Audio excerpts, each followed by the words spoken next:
AM 1450, FM 99.3 KNSI. Welcome back to Your Health. Our guest expert today, Dr. Jay-Sheree Allen with CentraCare. Dr. Allen, this time around, we may talk about something that I may know something about. Okay. Preventive screenings and health checks for men. Yes, for men. Men, you need to see the doctor too. Where would you like to begin? Could I ask you a question? Absolutely. Yeah. So among your friends, do you guys go and see the doctor for a general physical exam? I do my annual exam about every 2 or 3 years. Oh, okay. All my right. annual exam, and that's the problem, right? So believe it or not, this is actually a heavily debated topic in medicine right now. Really? Yes, it actually is. So does that exam need to take place every 12 months? The answer for most people is probably no, being perfectly honest. But there are other issues, right? If you have medical conditions that need frequent monitoring, you have diabetes, you have heart disease, right? I mean, I could run the gamut. We'd be here forever. So then you need to keep up with those. But if you are an otherwise healthy male, the last time you saw the doctor a year ago, they said everything was perfectly fine. I don't think you should beat yourself up if you're not able to make it in again within that 12-month period. Okay. Yeah, you should get there, but I don't know if you need to rush. Now, is there an age category here that in particular, if you're 20 years old, you're working out, you're eating right, you're in the BMI, all the numbers are looking really, really good, till you're 35, 40, 50? I don't think we have hard age categories on that, to be perfectly honest. So this is the adult section, right? So we're talking about over 18. Grown-ups, yeah, alleged grown-ups. Grown-ups. So definitely a good idea, once you leave high school, to check in with your doctor. Just get a sense of where things are. The things we've spoken about that doctors are really interested in knowing, right? Your blood pressure, your heart rate, your weight, like you mentioned, your BMI, other vital signs that we look at too, like respirations, oxygen saturation, if those are applicable to you, the physical examination, the things we are able to gather just from sitting there in the office with you, right? Taking a listen to your heart, taking a listen to your lungs, putting our hand on your belly, right? That sort of thing. These are real, testing your strength. These are really important things. And just getting a sense of your medical history, right? So if you're a younger guy, did you have a normal birth history? Did you have a normal, quote unquote, normal childhood? Or were you in the emergency room every 6 months for an asthma exacerbation? Those things matter. So I think you definitely need to start with that initial exam with your doctor to establish a good baseline for you. Okay. Times have changed. When I was a child, you went to the doctor because you got your hand in the baler. You know what I mean? You broke your arm. That's when you go to the doctor. The well checks really were not ever done. Football physicals, of course, right? Sports physicals once a year, which is another thing because guys are working out more than they ever have before. And I often think of, we always send our kids to the doctor for a sports physical. But what about the guy who's 35 years old and he says, I want to get rid of this 50 pounds, right? Yes. Go see your doctor. I think you should absolutely come and see us. You really should. There are things like maybe creating a better strategy in terms of eating well. I don't like the term diet, right? Getting on a diet, but changing your lifestyle, adopting healthier lifestyle habits. Whether it's getting some advice in terms of working out, to not injure yourself, right? Because those sorts of things change when you hit that 35, 40 mark. Things hurt. You want to see what it really changes? The big 6-0, I think. And I don't know if it's mentally or physically or not, but boy, cellular-wise, digestion-wise, you just slow down. Man, you got to get back on that horse and crank it up. Yes. And so we always say if you don't use it, you lose it, right? And that's why we promote these healthy lifestyle habits so much. I get a lot of people who say, I can't run like that. My knees are bad and I get out of breath and I mean, stationary bikes. Yeah. You can, yoga, exercises in a pool, right, are a little more forgiving. Yeah. So there are ways to go around it, but your doctor can talk to you to help you create that plan for your health. How about the fact that you don't heal nearly as fast as you used to when you're a kid, right? So you have to be forgiving to your body too, right? And your mind a little bit, I think. Absolutely. I think both. They've been around for, like you've said, a number of years. Doc, I have to ask you this question. You're a girl. Yeah, right? I am. Do guys have a problem seeing a female physician? No, I haven't had that experience. I haven't had that experience at all. I actually really enjoy my visits with my male population. Yeah. I think it's so funny though. Men, women will come and will say, I have a problem with this and I need some help with that. Men, it's a little more digging. I find that I'm an investigator when men come to see me to figure out. We just don't like to share or what? I don't know. Or cryptic code is the way I describe it. On my schedule, I'll see man problem. It won't say, I could, if I'm a betting woman, that's always erectile dysfunction is usually the issue. Or if it's a young guy, it's like testing for STD that they want, if I'm a betting person. Yeah. But yet they'll say man problem. So how do you get them over that? So just being human, right? I spoke about this in a prior episode. Nothing replaces the human connection. Just talking and opening up and saying like, what is it that's bothering you? And as doctors too, sometimes we're a little nervous to bring some of that stuff up. But I bring it up. I'm like, do you smoke? Right? If so, how much? Right. Do you drink alcohol? What is your drink of choice and how many times per day? Right. I ask, are you still sexually active and are you having any issues in that department? Like I bring that up, So sometimes they just need a little prompting. You've got to be direct. I'm a New Yorker, straight shooter. Yep. So you're asking the question, and in Minnesota, we're going to look down at our shoes, right? No, everything's fine, Doc.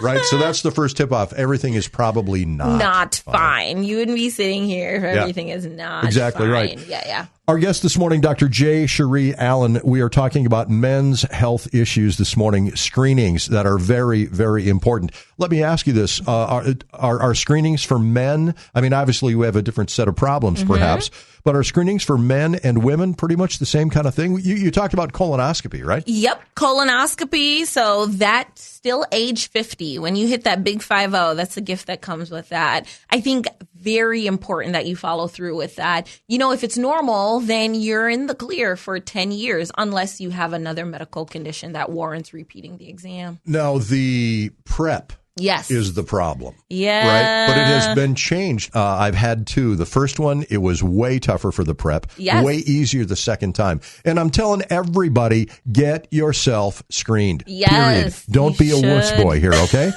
I could use different words, but not on the radio. Take care of yourself, men. Absolutely. I highly encourage that. Some of the other things that men, talk about with their physicians at this check exam, if they're a smoker, we worry about that. And so we have some other test screening for lung cancer that we may recommend. Prostate issues, right? This is another heavily debated topic in medicine. And right now, there's no right answer other than to say you need to have this conversation with your doctor as to whether or not you are interested in pursuing screening for prostate cancer. It's awful. It's uncomfortable. You walk in the doctor's office, you see that glove sitting there on the desk, and you go, oh, digital exam time. I hate that. And I will be honest, that is, of all of the things that have been done, that is my least comfortable. But yet, I understand it's got to be done. Yes, but that's a part of the discussion that I think a lot of medical professionals are having now. Like, what's the frequency and does it have to be done? Believe it or not, that's actually a part of the discussion because we're finding a lot of advanced studies or prostate biopsies or advanced imaging that are returning benign. And so we're accruing some pretty hefty costs, causing a lot of worry and stress for people. I understand, but Doc, I'd rather be safe than sorry. And so I love that you said that because that's why I think this personal conversation with your physician is what's recommended now. Dr. Jay-Sheree Allen is our guest. Men, we are talking about us this time around. Health care screenings, health checks for for men. We will take a quick break. We'll be right back. Don't go anywhere. AM 1450, FM 99.3, KNSI. You are listening to Your Health. AM 1450, FM 99.3, KNSI. Welcome back to Your Health. Dr. Jay-Sheree Allen is our guest. Men, we are talking about us. Very nice. Dr. Allen, some of the more common questions, I have to think men of a certain age will ask you about changes in urinary habits. Yeah. What's going on there? I get that a lot. Or I get, Doc, I'm waking up like Never used to get 3-4 times in the night to go to the bathroom.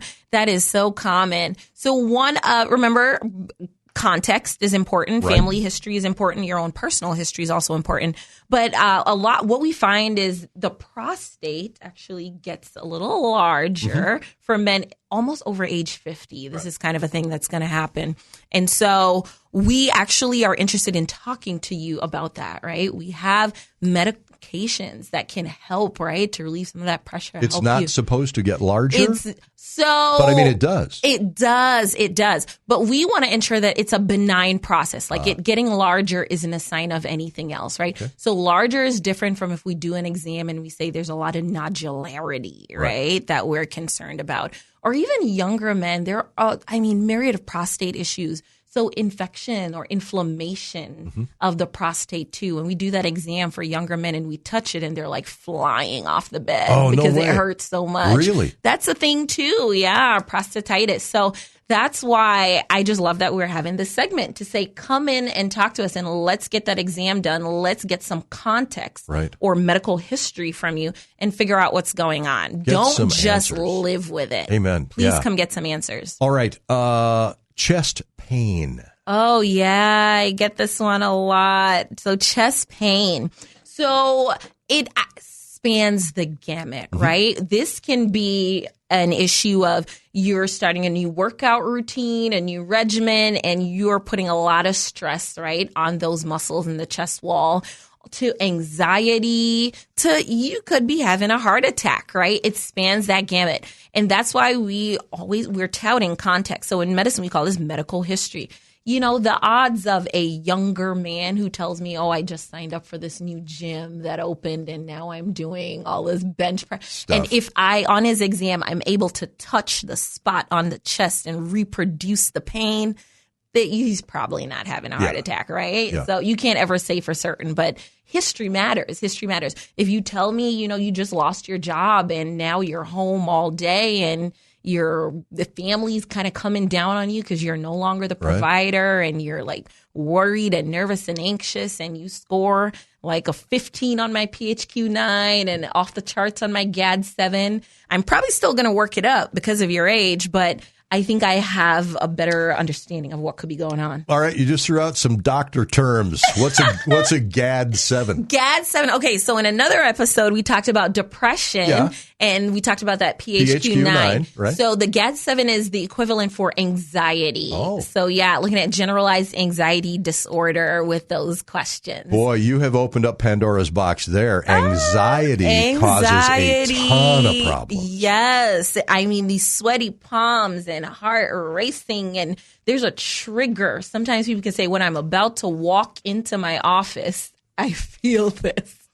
Or I'm walking through the front door when I get home at night, right? Yep. So, anxiety, big deal. Some of the other things that you are going to talk about when someone comes in for a particular health check, is it similar to like you're going to have a checklist? Okay, so you're a guy, you're 35 years old. You're just going to run through, right? Yes. So we actually do that. So we have, based on, we talked about before with the women, the screening guidelines for different age groups. We run through them, same things, just men, they don't have the pap smear. So the exams for the men of that age tend to go a little faster. But we also do another thing called a review of systems, which I find to be incredibly important in this general medical examination. And we're just like firing questions at you. Do you have any headaches that are new or concerning to you? Any lightheadedness? Any dizziness? Okay, so let me just jump in here quick because we come to the doctor and we have this questionnaire that we're going to have to fill out, and by the time you're halfway through, you're going, God, I don't know, right? But that's where the conversation with the doctor really becomes important. Very important, because that's when you bring things up. So you may think that something is totally benign or it's not worth discussing. Right. But to us, we're like, whoa, ding, ding, ding, sign of a different problem here, right? And so that's why we ask those questions, because we want those answers to kind of flesh out whether or not there are other issues we should be looking into. Doc, I have to ask you this question. When you watch the news at night on television, every single commercial is about some type of medical disorder, right? Yeah. And the medication that can make you Superman all over again. Sometimes we hear them on the radio. How big a problem are some of these things that we see advertised, the medicines that we see advertised? Yeah, those are conversations that become visits in themselves, Okay. right? Why am I not on this drug? That's the one I saw on Right, TV. right. Or why did you prescribe the generic version when it was the brand name that I saw on TV? You know, I think this is why I love what I do, and I really want patients to come and see us, right? We need to put these things in context for you, right? So there are people who will have cholesterol of a certain number, right? And we plug that into a little calculator. We try to find an ASCVD risk score. So like your cardiovascular risk score, right? And based on that percentage, then we'll say maybe we think a medication to help lower your cholesterol is in your best interest. And someone who could come with the exact same number, right? When we plug their information into this calculator, we'll say to them, I think we can change this with just lifestyle intervention, right? Those are those sorts of discussions we have. So just because you saw that commercial for that drug, it doesn't mean you need that drug. All right. Now, do the guidelines for men change like they do in the past, or like they have in the past for women, as far as recommended times for tests and so forth? Yes, these continue to evolve. The biggest one in the domain of men's health is that PSA that we talked about. So screening for prostate cancer, that's the number one topic right now for men. Another big one people may have heard of is aspirin. Oh, yeah. The guidelines on who should take aspirin, who shouldn't. I mean, those recently changed last week. Right. They came out with new guidelines for those. Again, good conversations to have with your doctor, because medicine is constantly evolving. Another thing, vaccines. That's another one that's really important for men. And I think this is even more important because your medical conditions actually dictate some of these vaccines that you need and when would be an appropriate time to get them.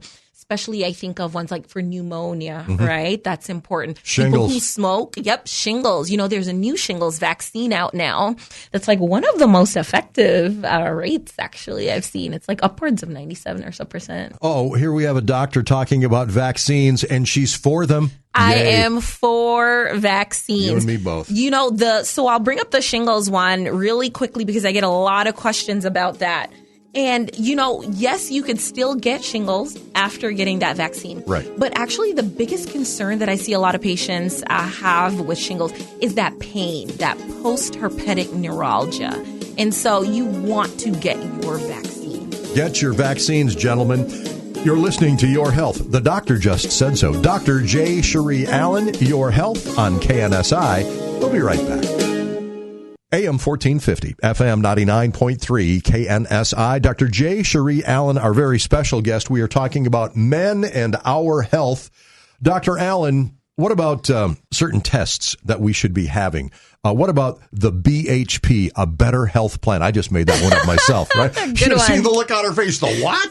The BHP, the better health plan. What can you tell us? So with that, I think let's stick to some principles, right, that have worked over time. So eating healthy, right? So I'm not a promoter of diets because diets are not sustainable and you fall off after time, right? Lifestyle change. Yep, they do. Changing your lifestyle. And I mean, very simple things. Like if you go out and you get the burger, it's fine to eat your burger, but maybe skip the fries and the extra large Coke to go with it, right? Or the lid. Take the top off. Yeah, take the top off. That works too, right? So we're not saying you need to eat just salads all day, every day. That's not realistic, right? You can make healthier substitutions. You're having a sandwich. Get wheat bread instead of the white bread to go with it, right? Instead of layering on the mayo, just try going without that, right? If we're drinking, keeping our alcohol to 3 drinks per day is actually the recommended limit for men, right? Smoking. There is nothing good about smoking. Like really working with your doctor on creating a plan to quit smoking, right? Chewing tobacco is another thing. And so is vaping, that is becoming increasingly popular at this point in time. So those things are all important. Exercising. You want to get your heart beating above its normal resting rate, right? You want to do that a few times a week, 20 to 30 minutes, at least 3, 4, 5 times a week really helps. Don't feel the need to keep up with the Joneses, right, in the exercise world. The marathoners. Yeah, you don't need to bench press X amount and that. You just need to do what works for your body, what keeps you fit, right? Not only for your physical health, but your mental health as well. Doc, I think that I may have some health things going on. I keep waiting for the heart attack to happen, the stroke to happen. After all, I'm carrying around some extra weight. What should I do instead of living in fear? Please do not live in fear. You've got to enjoy your life, right? I always say to my patients, this is not a dress rehearsal. This is the one life that you've been given. You've kind of got to live it fearlessly, right? So some things that you can do, if you keep up with these general medical examinations, they keep just like a pulse on what's going on, right? If your cholesterol is sky high and your ASCVD risk score tells us that you have a 30, 40, 50% chance of having a cardiovascular event in the next 10 years, we know those are things that we need to go in and modify those risks, right? You need to keep your blood pressure at a normal level and talking to your doctor about what is normal for you, because if you have certain medical conditions, that number changes, right? The goal changes. Making sure your heart rate is normal, that your heart is beating normally, right? People hear about conditions like atrial fibrillation or those friends you have that are on the blood thinners, right? Making sure that's not an issue for you and it's undiagnosed. Sleep apnea. Make sure you're not like snoring loudly and stopping your breathing in the middle of sleep. These are all the little things these are the things that add up to those adverse health outcomes. These are questions you will find on that little piece of paper when you get to the doctor's office. Please fill out this form, our questionnaire, right? I promise we're not wasting your time. Those questions matter. Absolutely. And ask those same questions of your doctor. Yes. Go see your doctor. We are happy to see you. Go see your doctor. We don't bite. I promise we don't. Well said. Dr. Jay-Sheree Allen, our guest. You have been listening to Your Health on KNSI.